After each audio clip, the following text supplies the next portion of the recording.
Well, blow me down with a feather. And here I thought this couldn't get any more impressive. Then I'm guessing we got lucky? This is the Nexus?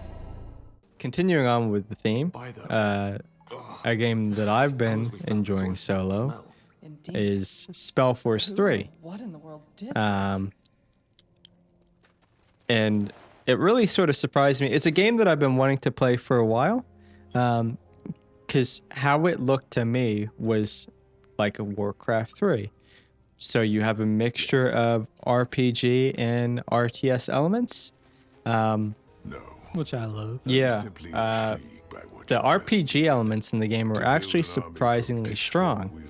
To me, I would argue that the RPG elements and the storytelling the game's done so far is better than the RTS aspects.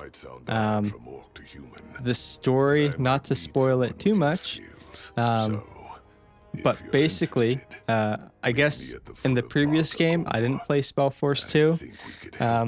There were like these mage wars going on, As they do. as mages do. But basically, mages are looked on as like the bad guys, and everyone thinks that magic is evil and shouldn't be a part of society. And so, yeah, people shouldn't be casting spells all willy-nilly. There has to be, rules and laws against that. The mages have to be controlled. Kind of reminded me of Dragon Age and a little bit like I that. always love when that shit hits like a fucking story.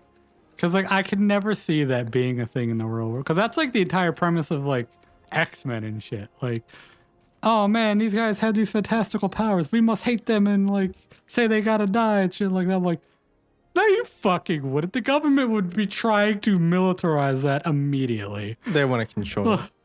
And they, like controlling, I could see that, but they're like, we need to outlaw this. I'm like, fuck you. Well, it's always never gonna happen. It's always about people who like, if they can't control it, they just want to kill it. If they can't control it, they can't have the power themselves. or if they can't understand it, they also want to kill it. Yeah. The game, to me, the best way that I can sort of explain it to people is sort of like the elements of a RTS of, say, Warcraft 3 and Northgard, which is basically a Viking-themed RTS on Steam, where you basically control parts of a map. You have to take points on a map, and then when you take that point, you can build like a little fortification outpost, and then you can build buildings there to gather resources. And then Is it more of a push then? yeah, kind of. Almost? So like you're basically fighting over like different parts of the map in terms of like gathering territory and whatnot, and getting resources. And then there are some. When you're not doing that though, at least for the main campaign, the game tells a really, at least the story, really sort of draws me in. The music is well done. There's a grittiness to the world that makes Warcraft 3 look like a Cartoon Network. What kind of is? Yeah, because Warcraft 3 is kind of campy. Yeah. I can't help but feel like there are definitely some inspirations from Warcraft 3 in terms of the storytelling. One of my companions is a dwarf who's into archaeology and uncovering the secrets of the world. And I was like, this sounds familiar. Did you find a cursed blade and like have that dilemma of should I draw it to save my people? I did not, but in one of the very first missions that you play, there is this sort of magical sort of plague that people aren't really understanding. And Did you have to purge a city? So the commander or whatnot told me that, this entire city must be purged. And I was like, damn it, Arthas, I can't watch you do this. But then I'm going to do it anyway. Arthas did not. I chose not to do it, and I killed people until I was overwhelmed by my former companions, or I guess military. And oh, you had choices in this one. yeah, so I had Oh, that's pretty cool. yeah, I had a choice. I could either like join in supposedly I didn't go that route, or I could fight against it. And I was like, no, I'm not doing this. This isn't right. And then I started killing people. If Arthas hadn't done it. Yeah, imagine.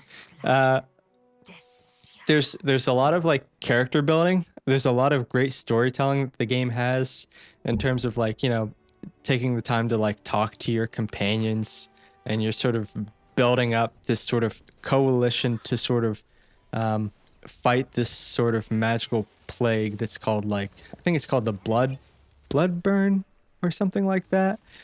But basically what happens is, I guess, before this sort of plague hits a town, people who sort of like have like this magical innate ability in their body, they can actually hear this sort of weird sort of singing before the plague happens. And people who don't have that sort of magical attunement to the world just basically die. Oh, fun. Yeah, they sort of like start bleeding out their eyes and stuff like that, and blisters all over their body. But it doesn't spread like a normal plague. It's not like contagious. It just like hits a fucking area and kills people who don't have magic, I guess, in their systems. Oh, so they didn't have to worry about it spreading. It wouldn't spread based on Yeah, it people getting wouldn't hurt. spread based on like sitting there trying to take care of them. So like So it didn't need to be purged. Actually. it did not, but the people Oh, wow. the people who I was working for at that time didn't understand it, and so they just wanted to kill it.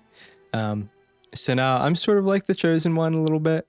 Well, my father in the previous game was the person who led the rebellious mages in the Mage Wars. So a lot of people look at me as like, can we really trust this guy? Because, his dad was so-and-so, but I sort of betrayed my father to go off and do my own thing. Well, not really. I just didn't believe in what my father was doing was right, because he was... Are we talking about life or this game? This game still. It's really cool. It has a slower pace to it, but I'm really enjoying the world building of it. Just like that nitty grittiness of like The Witcher, and like the art style reminds me of Divinity Original Sin 2. And Love that game. yeah, and there's definitely Which also had spell combination. yeah. And it's definitely a game that if you like RPGs with a little splash of RTS, it's definitely worth checking out. I feel like I get slightly annoyed when the game does like go back into like RTS mode, because I'm like, damn it, I gotta build like bases and an army again. I just want to be exploring with my companions, going throughout the map. And it's fun to like go throughout the map and go off. Does that the take beaten away path. from the story? Like, do the RTS missions fit? I guess would be the main thing. They do. To me, it does affect the pacing. It makes sense. It makes me wish that the game was just a straight up RPG, like a third person RPG, instead of just like building bases.